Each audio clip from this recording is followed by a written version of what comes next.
steering wheel. Somebody tell him to give it to me. There's something loose between my legs. I don't know. Let go! I'm heavier than a freaking boat. Nothing he's could say could make that any better. No more radio for the rest of the race. I'm going home. Hello and welcome to DRS FC, an F1 podcast by soccer nerds. I am a soccer nerd. I'm André Carlisle, and I'm here with three other soccer nerds. Ebony, how are you? I'm great. Can't wait for this race because I hope we get a little bit more of the same from last year. This race, in hindsight, actually in real time, it was extremely hilarious. And I hope we do have a repeat of some of the similar crash outs because it would just be entertaining. Deepti, how are you? I'm doing okay. I was stuck in traffic for the latter part of this last 2 hours, so that hasn't been fun. But I'm ready to talk about this race. Yeah, sorry about that. Traffic. Not fun. Not exciting. Not fun. And guess who's back? Meg is back. Meg, how are you? Much like Ferrari on the podium, the bitch is back. Amazing. I love it. I love it. I love it so much. Podcast listeners, I want you to know that I asked if I was allowed to say that before before we started. Which kind of removes a little bit of the the intensity of the whole situation. Like, by the way, can I, if it doesn't offend you, can I say this? I don't know if that's... But it was so Meg, we just kind of were like, yeah. Yeah, it's all good. So if you see the explicit in the corner, blame Meg. All right. Let's talk about the Hungaroring, because that is the race that is up next. It's actually the last race before a summer break, which is highly unfortunate. We're going to be without F1 for several weeks, although maybe this will give us the opportunity to actually do some of the podcasts we keep promising during certain breaks and then we get too busy to do. So maybe we'll actually do that. We have an F1 movie that we want to do. We want to talk about 2021. We need to talk about the 2026 regs. There we have so many things to talk about. Oh, F1 Academy, the series. We want to talk about that too. We got to do a tire episode. Oh my God. Me and Kyle actually have to get on the same pod and talk about our Alpine versus Mercedes. Y'all have been ducking each other. Like, ever since that happened, we have not had y'all on the same pod in like forever. So yeah, we have several things to do. And given that the break is long, but not that long, I assume we will not get to most of it. But we'll try to get to some of it. Anyway, let's talk about the Hungaroring because it is a interesting little track. It's a fun little track. It is 4.381 kilometers. And if you're American, that's 2.7 miles. They will not do 70 laps around this track, I don't believe. I think I wrote that down incorrectly. So let me figure out how many laps they're actually going to do around this track because that was stupid to not update that. Give me 1 second. I feel like Michigan J Frog needing to vamp here. So just imagine a little frog doing a dance. Yeah, please do. Or actually, I can tell you our group chat's favorite F1 related piece of media this week. Listeners, please Google Lando Norris flicks off plane because Lando flicked off Charles and Carlos and George and Ollie, I think, it's plane in some real spoiled brat energy. And it was incredible. Andre, you were right. It is 70 laps. I was going to say, I did all that for no good reason because I was actually right. It is 70 laps. I don't know. I think Spa messed with my mind because it was only 44 laps because that track is like 900 miles long. Yeah. And I was like, surely 70 laps is way too many laps to be doing around an F1 track. It's not. This is just a regular size track. My bad. The race lap record is held by Lewis Hamilton, who did it in 2020 with a record of 1 minute, 16.627 seconds. We'll see if that record tumbles as some on occasion have done this season. Meg, can you talk to us about the history? Yeah, so Hungaroring was originally built in 1985, and it only took 8 months to build, and they hosted their first Grand Prix in 1986, which is pretty impressive to not be a street track and have a full circuit built in 8 months. It's famous because it's situated in a valley, which means incredible shots and TV views, so it is a fantastic time for a drone pilot or in person. It is personally on my bucket list to go to, and fun fact, it is my favorite race to say out loud because Hungaroring is very fun to say. Try it, listeners, and you will enjoy it too. It is very fun to say in a way that, like, I think Madrid was trying to copy it with the Madring, and no. No. Much like your women's soccer team. No. No, absolutely not. I'm not here for that at all. Hungaroring sounds great. It flows. It's amazing. Madring, get out of my face. All right. In 2024, as Eboni mentioned earlier, it was a bit of a crash out race. So, Eboni, what happened in 2024? So much. I think the funniest things that happened was definitely do the right thing. that was honestly the best the best radio call. Think of the children, Lando. Because it was just a masterclass of fucking up from McLaren that you just didn't see coming, because they were in control. This was when they had the new specs. They were well out in front of everyone. And then they pitted them in the wrong order. So Lando ended up in first when Oscar had been leading the race for the entire race until that pit stop. And they were like, switch back. And he was like, well, you should have pitted him first. He's right. You should have pitted him first if you wanted him to stay in the lead. And then all of a sudden, for like 25 laps, they're just like, you're using too much tire. Switch with Oscar. Hey, too much on that too much tire usage on turn 6. Switch back with Oscar. Do the right thing. You're going to need him. Hold on a second. I believe in you. Think of team dinners. Hold on a second. I thank you so much for bringing this up, because I just remember the outrageous think of team dinners stuff, that whole portion of it. I forgot they tried to gaslight that man, like, oh, you're using too much of your tires. You might need to slow down. I forgot that's how they initially tried to do it. It was like lap 55, and they were like, you're using too much tire. He's like 6 seconds ahead. And Oscar wasn't catching him. And they're like, tire degradation, switch with Oscar. And I'm just like, what do you mean? And it just was a bad look for McLaren all weekend. Quite hilarious at the time. They did end up finishing Oscar first, Lando second, Lewis third. And then we'll get into why Lewis finished third, because he was fighting with Max, and that goes into Max's tantrums of the weekend too. It was just a wild weekend of radio calls, because if you don't remember, on the very first lap into turn 1, Max goes off the track because he says Norris pushed him off, but Norris had the racing line. And then he gets on the radio. He's like, I don't want to switch. And they're like, just switch. And you could tell that throughout the race, his engineers were just getting pissed off and fed up with Max. So there's a point when Max locks up and Hamilton hits him. And he's like, he moved on the braking. And everyone was like, sir, you just locked up and went straight, like, ran right into him. And they're like, stop being childish. At that point, they were just like, get out of here. And which is like, how you know it's bad, right? Like, if his own team is like, sir, get it together and stop having a meltdown. And then even then, before that, and it was enough, that was also on turn 1, so he was just not having fun on turn 1. There was also another incident on turn 1 where he was just, again, crying because he got ran off the road.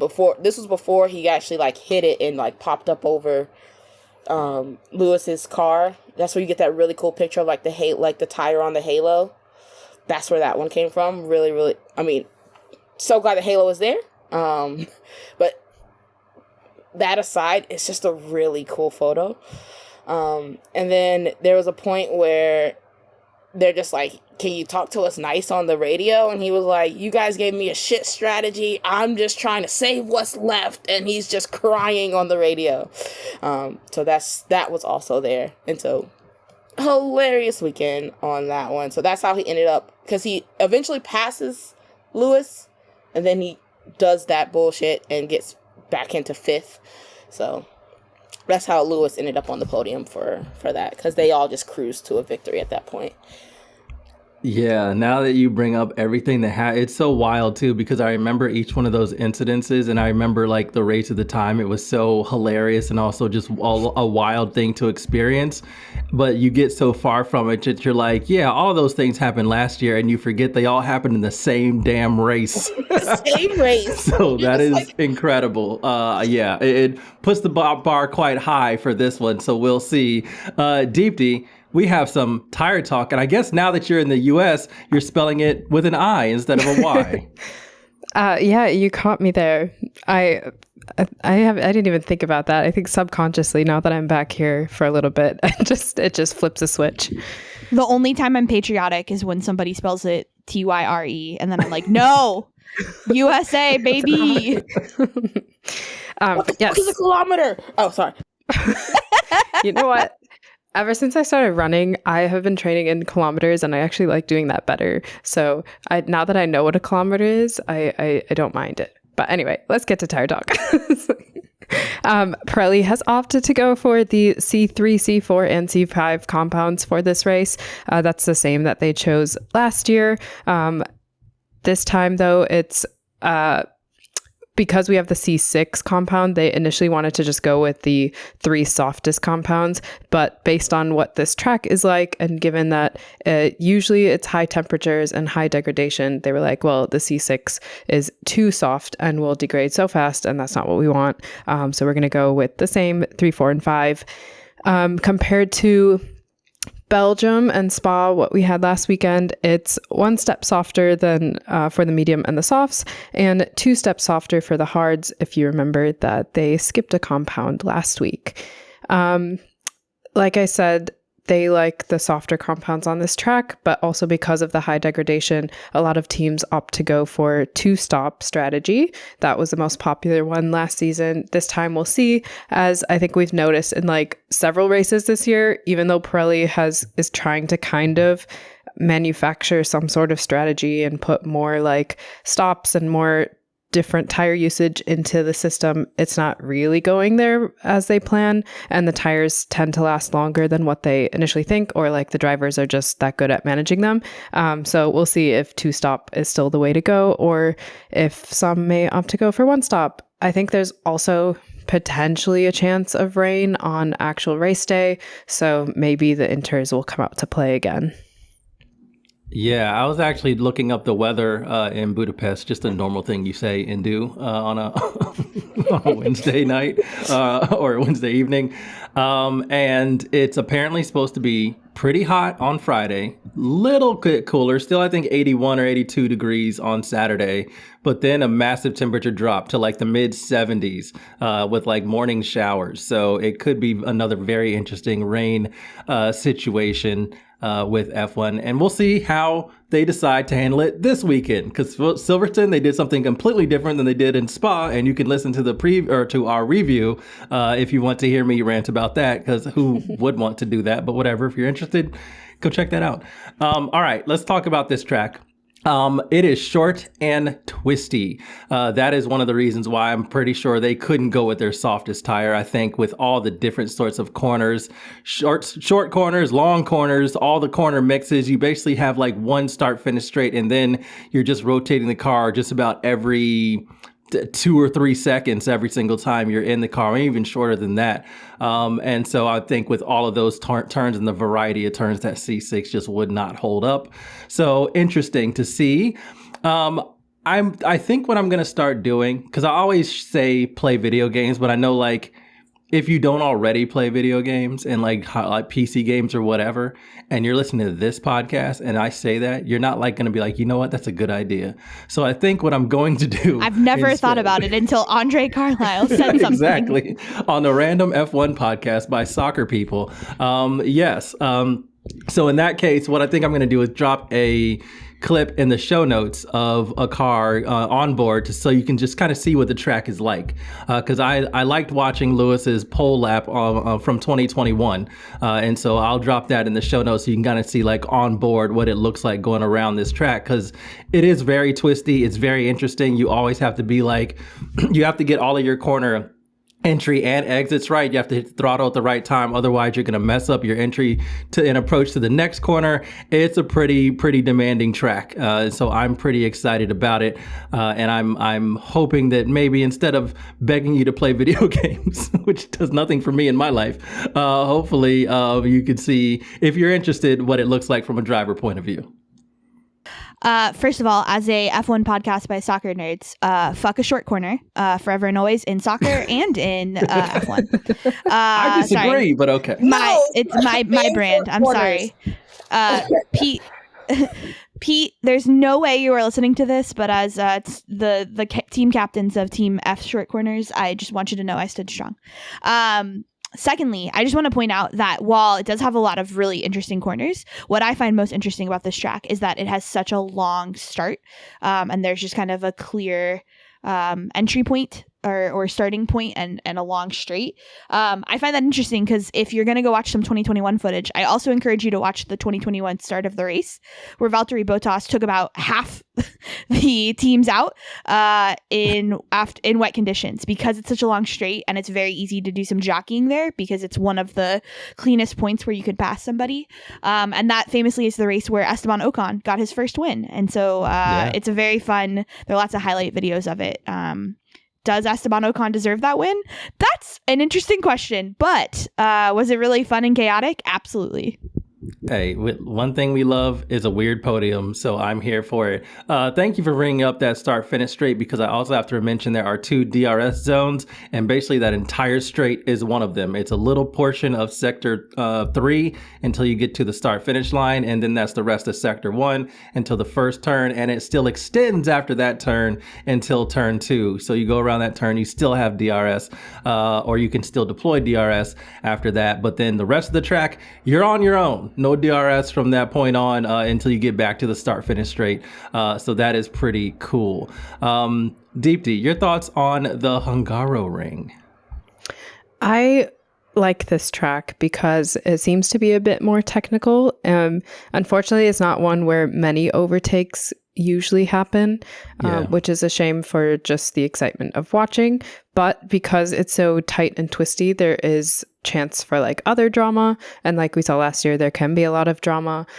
So in general, I do like it. I think like to get to the technical part of it, cars should have like a higher downforce setup just because there are more twists and turns. And so basically, because it's so technical and like twisty, the cars and drivers that are able to like keep that racing line and not veer too far off of it will be probably have the most advantage.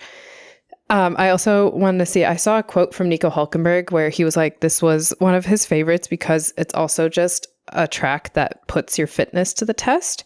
And so it'll just be one of those where, you know, not just driving efficiency, but also just pure fitness in like the heat and I guess like neck strength with how many turns and like G-force is going to be will also be at play. It's not the fastest track just because of that, but there are other fun things about it. Yeah, I think the fitness point is a really good point because if you just like watch an onboard lap, you're like, all right, that was fun, but now do 69 more of those. And that's the Grand Prix. So that is going to be a lot of strain on a body. Eboni, your thoughts? Turn 13 is going to really make some of these rookies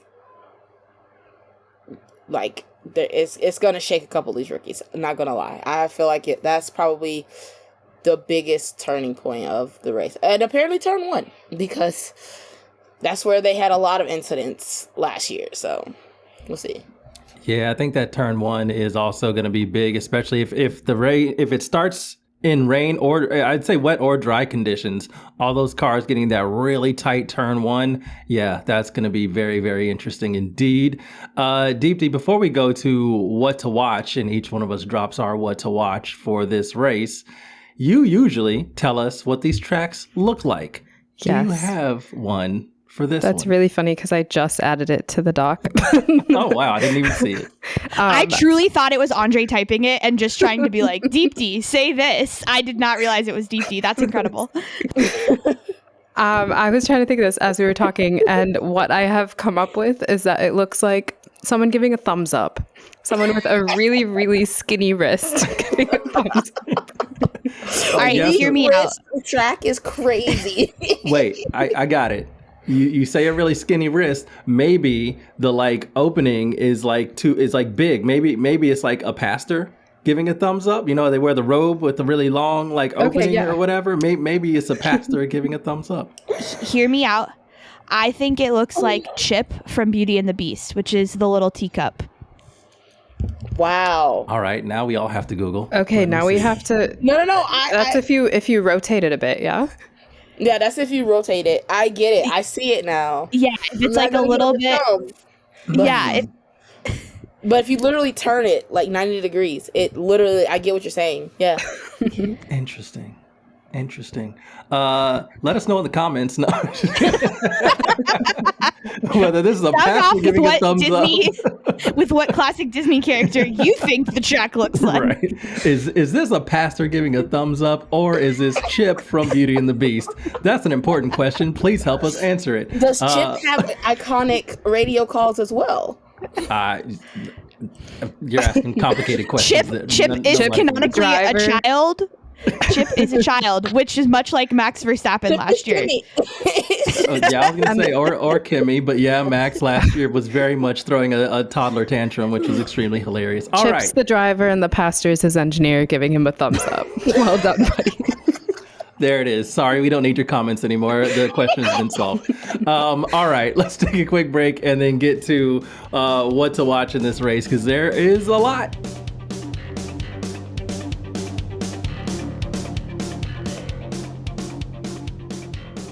Okay, here we go. Let's talk about some things to watch. We have so many things. So many people who are not on this podcast drop their things in there as well. So we have so much to talk about. Maybe we'll get to some of those, but I think there's going to be a little bit of overlap. So Megan, let's talk about what you want to watch in this race.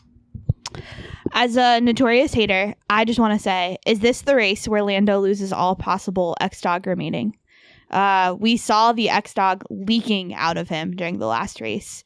And if Oscar wins it and really starts to put some space between them, is this it? Is this when it becomes an X Panda? I don't know. What is I forgot we had a ranking. Oh god, there was catfish at one point. I don't know. X catfish. Hell yeah. It is seafood boil season, baby. Boil me up some Lando catfish. Okay, sorry, that's probably not what they eat in Hungary, but Lando catfish. Anyway, what I'm saying is Oscar Piastri, go for it, buddy. Go for the kill. And I feel like that probably goes into Deepti's thing to watch for this weekend as well, because I think we are a little kind to Lando on the last episode on our review, which is not like us. I was a little bit surprised that nobody really was questioning. Yeah. So Deepti, your thing to watch, I suppose. Yeah. Staying on McLaren, can they pretty much wrap up this championship, world championship race? And also, like you said, can Oscar almost wrap up the driver championship? It won't really be like that, but he will be, if he wins, and depending on where Lando is, he'll be over 20 points ahead of Lando. But for constructors right now, they have 205 points, I think, they're 205 points above.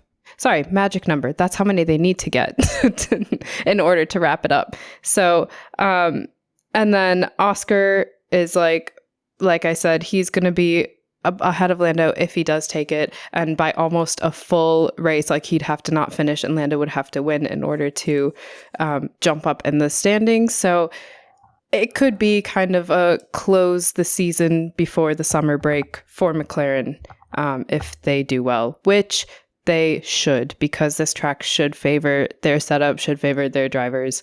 But I guess, yeah, what do you guys, I mean, you guys know how I feel about McLaren. I will be happy if Oscar wins and yada yada, but do you think they can wrap it up? I think the constructors is already wrapped up, to be honest. Yeah, the constructors has such a big gap. Like, it's nuts. That's done.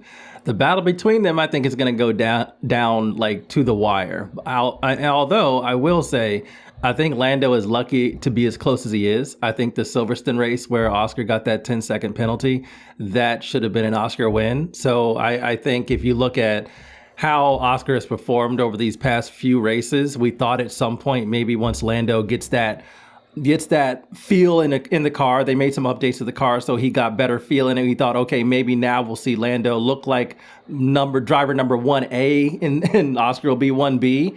We haven't really seen that happen unless Oscar makes a mistake. And then even if Oscar makes a mistake, like he kind of did in Grand Prix qualifying, he got by Lando on the first lap, got the pit strategy, won the race. So I think Oscar's just going to be really hard to chase down. And so Lando does need, like, if he gets this win over Oscar, it'll be great for the second half of the season because now we can say there's a real battle. But if Oscar wins, you're just kind of looking at it like he's going to have to really like have a drop off for Lando to get back ahead of him. And I just don't know, given how cool, calm, and confident Oscar seems, that I just don't see him completely losing his mind and doing silly shit for like in the second half of the season. Same. All right. Retweet. Retweet. There you go. Retweet. All right. Thank you so much. No. All right. Let's see. Let's go to Kyle. Kyle had a thing that he was interested in seeing, and I think it's kind of fascinating. He's looking at the battle for fifth. I always love, looking at, mid-table, the top battle, the top scrap. That's always something everybody's going to focus on. But I do think, just like soccer, the whole table is interesting. Bar Alpine. Sorry, Ebony. But I think the battle for fifth is interesting. He says Williams started out strong, but has struggled. Sauber came out of nowhere, started charging, got Nico Hülkenberg on a podium for the first time in like 500 races, which was great. Not really 500. I just forgot the real number. 6th through 11th are only separated by 8 points. So one good result can move someone way up the standings. And also likewise, poor results getting 0 points can really kind of get you in a bit of a hole pretty quickly, especially if it's one of those high variants where somebody does something great. 2 drivers pick up a good chunk of points and you come away with none. That's good. That can really increase the gap. So I think the battle for fifth is fascinating. Meg, what's your read on like this mid-table battle that seems to be really fun? So people used to kind of tongue-in-cheek call it Formula 1.5. But I think, much like you said, André, much like soccer all over the world, it is so fun when it matters, and it super matters to these teams, whether it's relegation in soccer. Here it's financially really important, and the stakes are just a lot higher, and so it's really interesting. I think it's particularly interesting going into this race because the chaos factor can be so high here, along with teams having to make strategic decisions going into a long summer break about what they want to prioritize and whether that's prioritizing next year at a certain point. So I think we could see some people risk it because they really need the points. And so that'll be very interesting. Personally, I'm curious to see what's going on with Williams because they were doing so well and they have fallen off. And some of that has been bad luck, but some of it has also just been weird issues. And so we'll be interested to see if they can start to recover.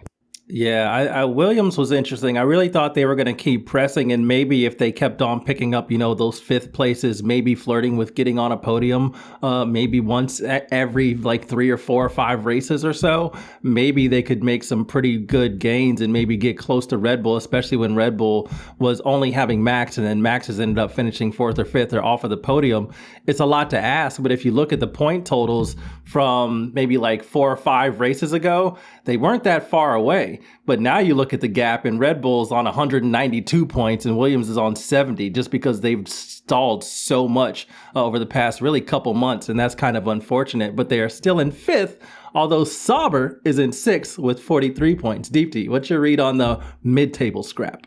Yeah. Well, first of all, shout out to Nico and Sauber because at the start of the season and even like several races into it, we wouldn't have seen that coming.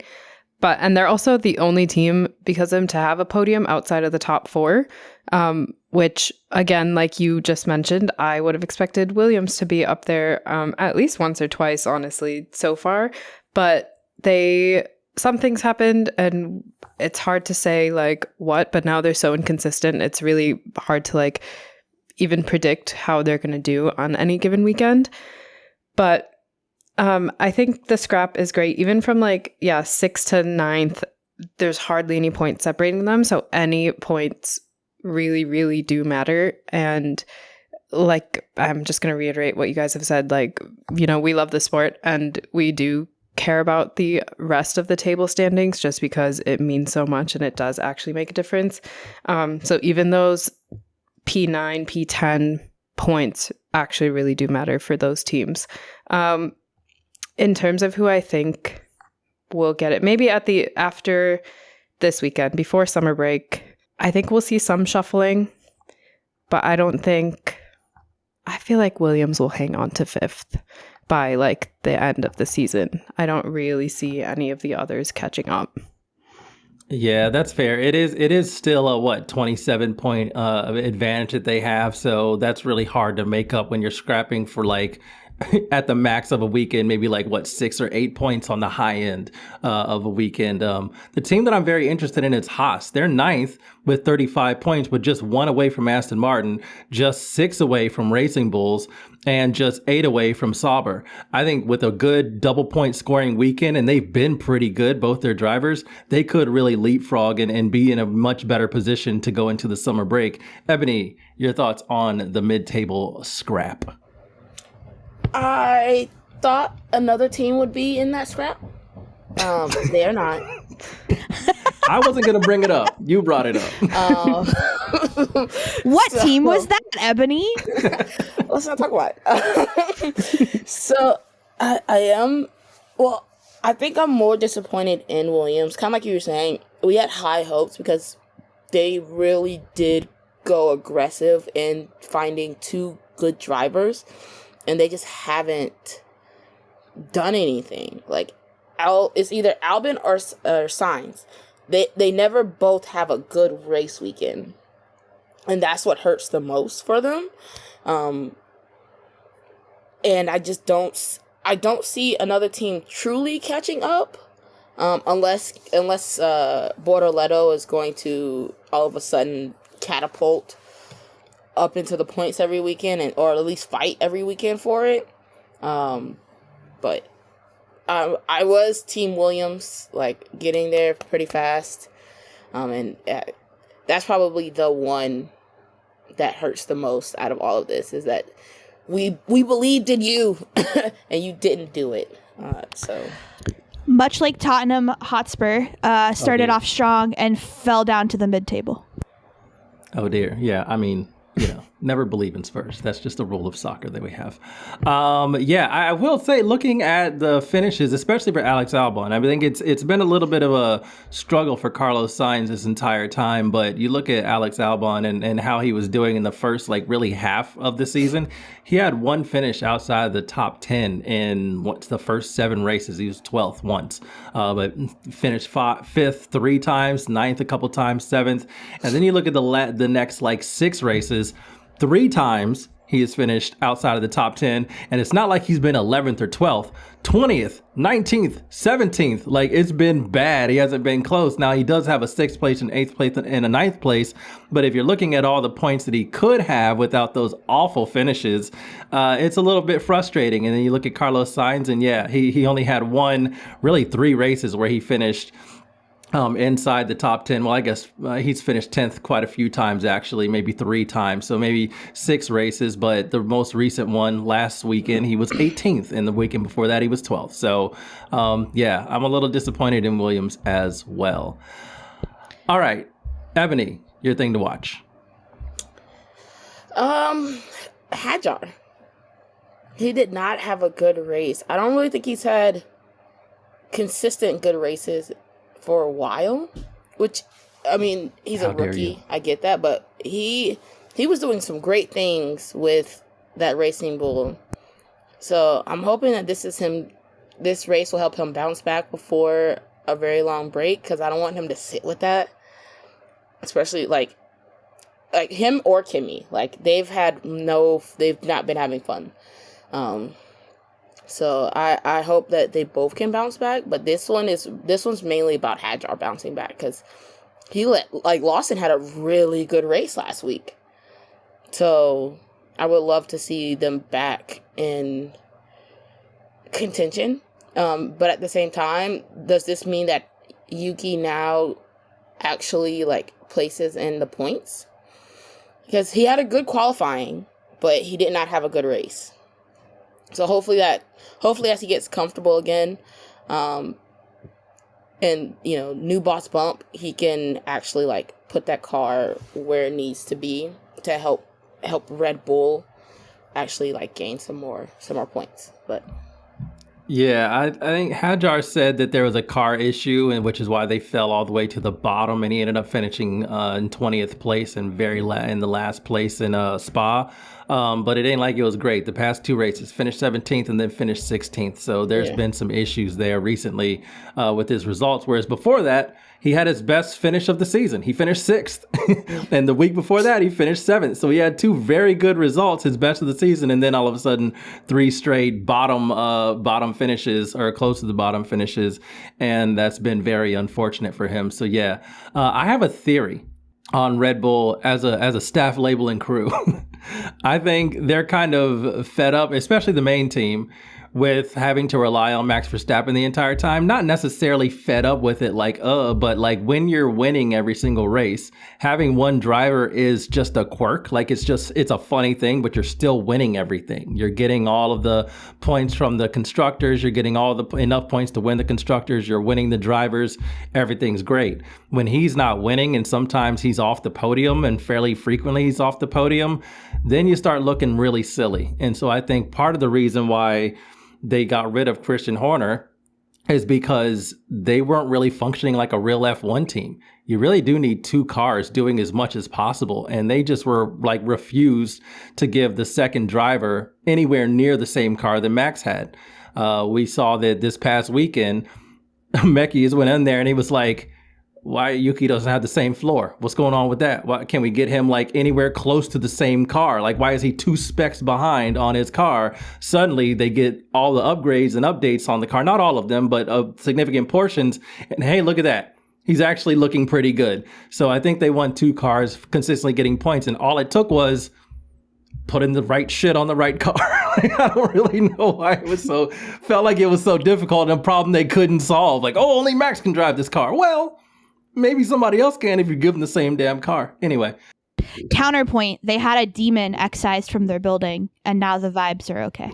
I mean, that is indisputable. So that is also very accurate. Deepti, do you have a read on this Red Bull? Really, Red Bull as a staff labeling crew, Red Bull and Racing Bulls. Yeah, I mean, Mike, you kind of hit the nail on the head, obviously, and we talked about it last time too.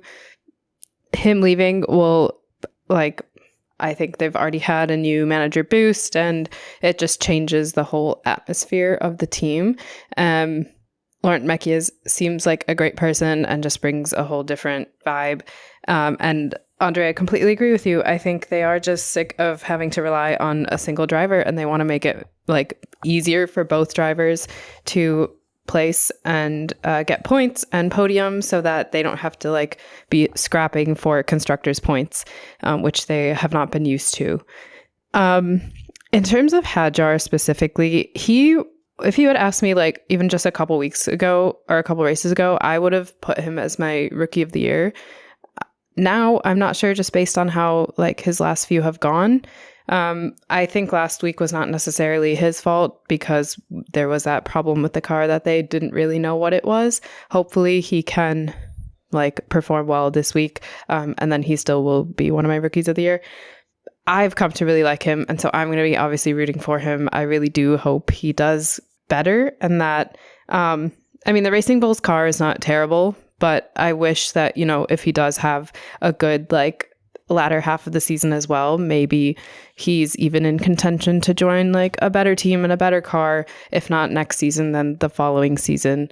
I don't want him at Red Bull necessarily, but who knows? Now, if the culture shift is there, that might be a good spot for him too. But all in all, I just want him to have so much success. So I do hope he performs well. Liam Lawson is whatever, like he is also... I mean, even if you do give him the best, who knows how he's going to perform? He's kind of up in the air. Last week was great. Other weeks have been not so great. So you never know what you're going to get with him. But yeah, I'm rooting for Isaac. I think you nailed it with your analysis of Liam Lawson. He's just whatever. It's whatever. We'll see. We'll see what happens. Yeah, he's had a good run, but you also don't necessarily need to trust it. And I know some people are like, oh, there's the Liam Lawson we've been expecting. Let's give it a few. Let's give it a few races. You can have a really good run and then drop off like we've seen with several of the rookies, which he's not technically a rookie, but he was yeeted out of Red Bull after 2 races. So let's see what happens. All right, I'm gonna be quick with mine. I gotta have 2 Ferrari just because I have to mention them. They had the new rear suspension update, and it helped a little bit. Got Charles on the podium. I think the most impressive thing, he was able to hold off Max Verstappen. Now, Max did have a wet weather setup in dry conditions by the time they got racing, and so that may have helped him be able to keep him behind. But I'm hoping that there's some confidence in the car. We talked about Lewis and the confidence he might have gained, even though he started way further back than he wanted to because of really poor qualifying. He was able to pass a bunch of tracks and look like he had a lot of more control over the car. And if that's the case, this will be interesting. It is a track that Lewis loves, so we will see. My other one is just kind of a quirky thing. Has to do with Haas again. Ollie Bearman. Can he? And I think this should be his target, by the way. I don't think he should try to do any better, any worse. Can he finish 11th for the 5th race in a row? The last 4 races, that man has finished 11th, which is hilarious. I need it to be 5. So I don't care what happens. I need it to be 5. They literally, over the broadcast, the most useless stat we'll ever say. I was like, that's crazy. Why would you? That's so mean. I mean, it's just a statement of fact. The man cannot finish any higher or any lower than 11th, and that you stop getting points right at 11th place makes it a little harsh. But hey, he's the one doing it, and I just want to see it continue. 5 races finishing in the exact same position would be hilarious. I just kind of want to see it. Right now, there's an investigation into the Cleveland Guardians if their players were point shaving or doing some sort of silly bet nonsense. And I think Liberty Media needs to take a look at our beloved Ollie Bearman and make sure that there isn't some sort of random person betting $5,000 on him finishing 11th. Because it's starting to get a little spooky. Don't bet the rent on Ollie Bearman finishing 11th. Got it. Okay. How dare you question the integrity of young Oliver? I love Ollie with my whole heart. I think he is a fantastic add to the grid. I'm just asking questions. She's doing the hashtag journalism thing, okay? I hate it Democracy so much. dies in the dark, André. There's so much to say about that tagline, where it came from, and how many journalists are leaving that publication. All right, we're going to take a break and get to our podium predictions and other predictions. We'll be right back.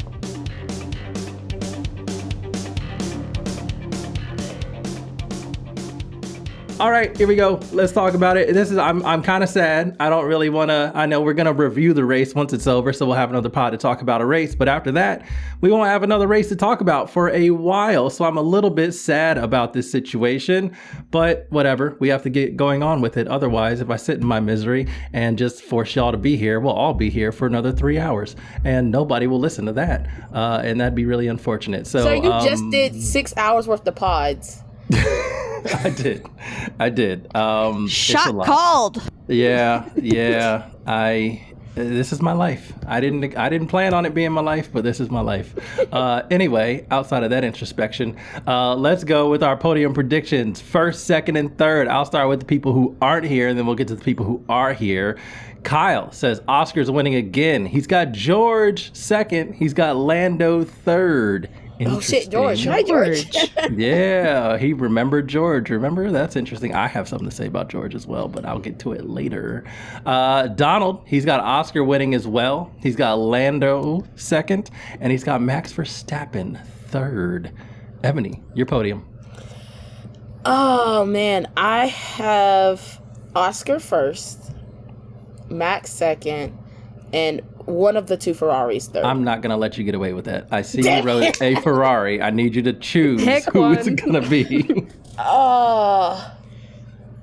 All right, we can give Lewis a podium. I'll give him a podium. So all right, fair enough. Deepti, your podium prediction. Yes. Well, the Hungaroring has been the track for like maiden wins for a handful of drivers. Yeah. Fernando, Esteban Ocon, like you mentioned earlier, and Oscar last year. So I was really tempted to go with someone like maybe Kimi shocks us all, gets his first win. That'd be fun. Or someone like, I don't know who else actually what I would have chosen. I was just thinking, podium. Like, Gasly podium. Let's go. Say it. Gasly podium. Gasly podium. Ebony, however, I went with Lando winning, Oscar second, and Lewis third. Fair enough. I see common sense prevailed. Yes. As much as I want it to happen.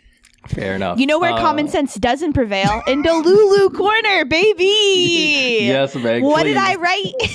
Delulu edition. Charles won, second Yes. Lewis, and I did not forget George in third. Wow. Oh my God. No The McLarens on the toxic podium. over here. They trash and take each other out.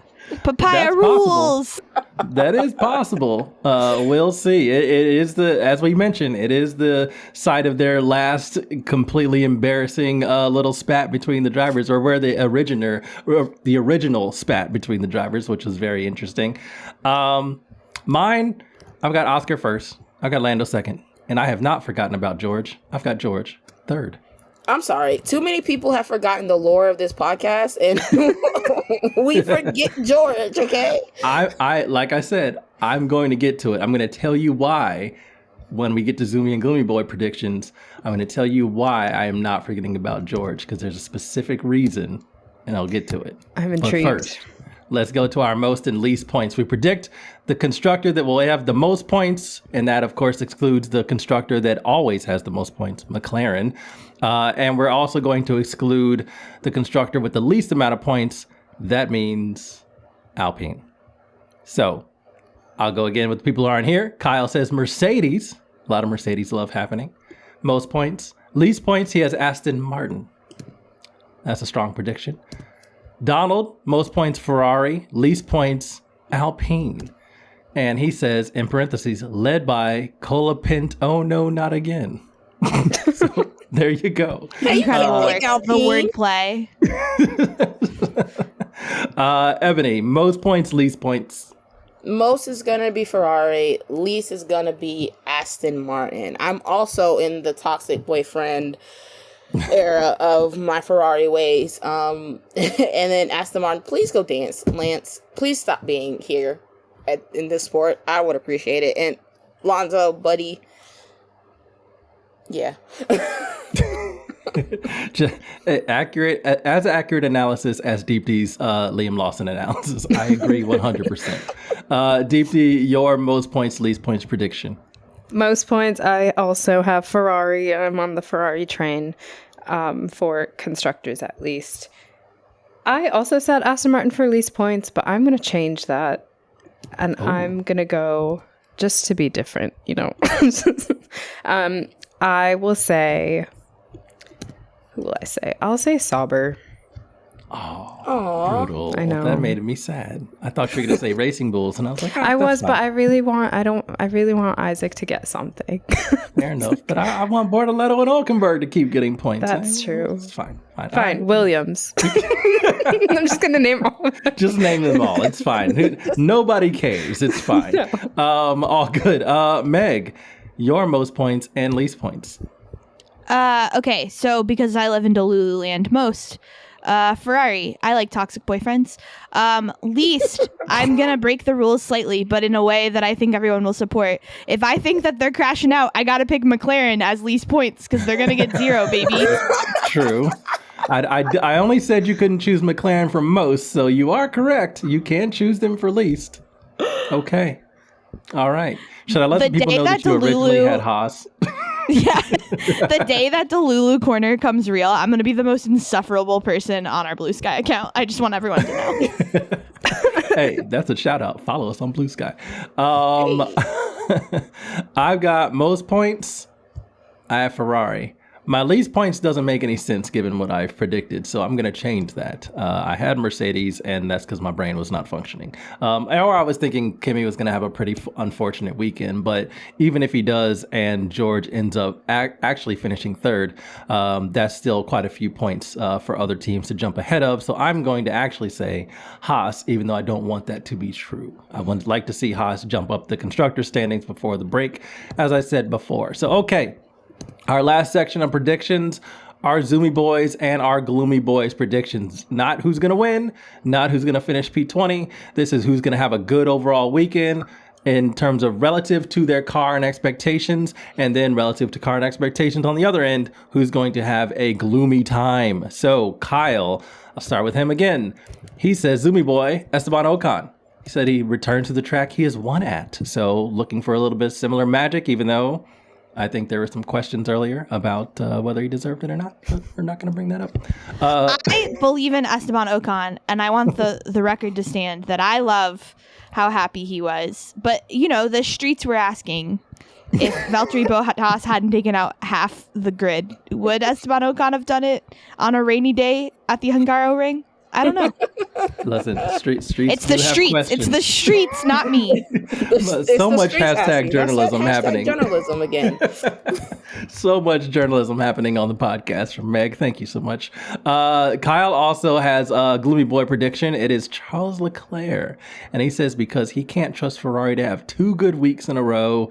And damn it, he's right. I just feel like he's right. That's an unfortunate situation. The hallmark of a toxic boyfriend is you have to believe they're going to continue to get better. Okay, does not live in Delululand, clearly. Right. You have not been in a situationship with a tall man, Kyle. Kyle, get your weight up when it comes to delusional relationships, please. That's your assignment for this summer break. Up, Kyle. Yeah, that's what you need to do, Kyle. So get on that. Donald has his in here. Zoomy Boy, he has Hulk. No explanation whatsoever, just Hulk. And Gloomy Boy, he has Ocon. So we have Ocon on 2 different ends with just 2 of us predicting things. So let's see what the rest of these predictions look like. Ebony, Zoomy and Gloomy Boy. My Zoomy is going to be my emotional support wet tire, because if it rains, they're not going to use him, but he's going to be the star of the show. You just need to keep them nearby. They're comforting. Yeah, you don't actually use them. That would defeat the purpose. You just need to have them. To be totally honest, I have multiple times thought about what those tire blankets feel like. And they just seem like they would be a dream. Like, I'm not even kidding. Sometimes wrap when me they in like a tire blanket. Yeah, when the races are delayed, sometimes I'm like, I think I would like to be a tire in a tire blanket. The podcast was stunned. It does seem cozy. You know how I love those videos when people like swaddle a child and then they undo it and the kid's like, yay, puts the arms up. Okay. I feel like that would be me coming out of a tire. What's funny Those are the tires. is you said swaddle a child, and my thought was swaddle a baby bat. If you've ever seen those videos of them swaddling the baby bats where they look like little baby bat tacos, they're so cute. Have not. Only seen children, not bats. Sorry about that. It just went so many different directions. It sure I'm sorry, did. guys. Emotional support wet tires. It's a great pick. There you go. Ebony, your gloomy boy prediction. Kimi, because I don't think it gets better for Mercedes. So unfortunately for the Rook, it's not going to be a good weekend for him. I hate that. I would like a good weekend for Kimi because he needs one pretty bad. Deepti, Zoomy and Gloomy Boy prediction. Zoomy, I'm going completely against the 5 times in a row P11 because Ollie Bearman is going to be Zoomy Boy and he's going to score some points, damn it. Let's go. Even though not this weekend. Finish 11th, please. And then Gloomy Boy, I'm going to say Alex Albon. He was, Williams, like I said, super inconsistent now. And last weekend, I think was like fine, average, but this weekend is not going to be so. And that's that. Brutal. Yeah, fair enough. Williams has been having a weird one. Megan, your Zoomy and Gloomy Boy predictions. Charles Leclerc, my toxic piano playing future husband. Indeed. You're going to do great. You're going to win a race. You're not going to be mad at your engineers anymore. You're not going to be sassy and grumpy on the radio. You're going to be happy as a clam because Lando is going to take out Oscar and everybody's going to be mad at him and he will be my gloomy boy. I love how moody Charles is in the car. I don't know why, but I just love how he's constantly just like so passive aggressive or sometimes just aggressive. And it's very funny to hear on the radio. What was it in the last race in Spa? He was like, you give me too much information when I don't need it. And then when I do need information, you don't give me enough. And I'm like, that is such a classic, like married couple argument. It's literally a toxic boyfriend is saying that to his girlfriend today when she's asked him to like put away the dishes right now. Yes. That's happening. It is tremendous. It's hilarious. Okay. As promised, here I go. Sumi Boy prediction, George Russell. Why? Because he's done tanking. All right? Now, follow me. I've got my tinfoil hat on, but I'm going for it, okay? Here's the thing. George Russell and Max Verstappen are 28 points away from each other on the driver's standings. Max is third. George is fourth. When did Ferrari start having their issues? Oh, just a few races ago when George was consistently getting on the podium. Remember how we were consistently forgetting about George and then suddenly he's on the podium? I found out by listening to several podcasts while I work, because that's the thing I also do, that Max Verstappen's release clause in his contract is if he is outside of the top three. So if George would have leapfrogged him, Toto Wolff could have triggered the exit clause and got Max Verstappen to Mercedes, and George wants that extended contract. So George was like, whoopsie daisy. I don't know if I can, sorry about that in qualifying. He didn't pick up all the points that he could. And if he would have jumped Max, I think Max very much replaces him at Mercedes. That's my conspiracy theory. And now that that's over, the exit clause doesn't, by the summer break, it doesn't matter if George wins the race and Max crashes out. That's still not enough points to swap their positions. I think if that happens, now that can't happen, I'll say, now George can get back to performing the way he was performing in the beginning of the year. There it is. That's it. Listeners, I want you to know there is not red string on a board behind Andre. I mean, there should be. Yeah. That was crazy. You know what, though? I'm so on board with that theory. Only because those two they've already been beefing. They yes. I don't know if they like each other, if it's just for whatever, but they're beefing. We know they're beefing. And this is exactly the kind of petty thing George would do.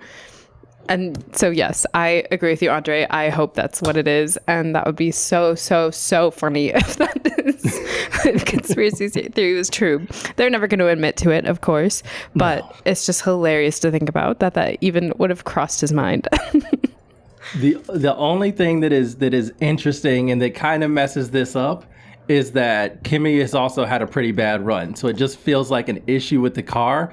But seriously, you look at the start of the season, George was third, fifth, third, second, fifth, third, seventh, fifth, fourth. Then he had 11th. Then he won the Canadian race and he was like, whoa, can't do that again. Then finished 10th. And then finished fifth last time out at Spa. I'm just saying, those two results there, 10th and 11th, if he's on the podium, and particularly if he finishes above Max, the points get really close, really, really close by the summer break, and who knows what can happen. I'm fully in on it. I think it's hilarious to think about this as being a thing he was actually, but George is so calculating that I feel like it's a possibility. If this was like somebody like, I don't know, who's just a wild boy, who's reckless out there? Who's reckless right now? Yeah. Kimmy's reckless on the mic. Well, yeah. George was out here making PowerPoints. He's making PowerPoints and moves. Kimmy's unintentionally reckless. But whoever, if it was somebody else who's less Calipinto last year.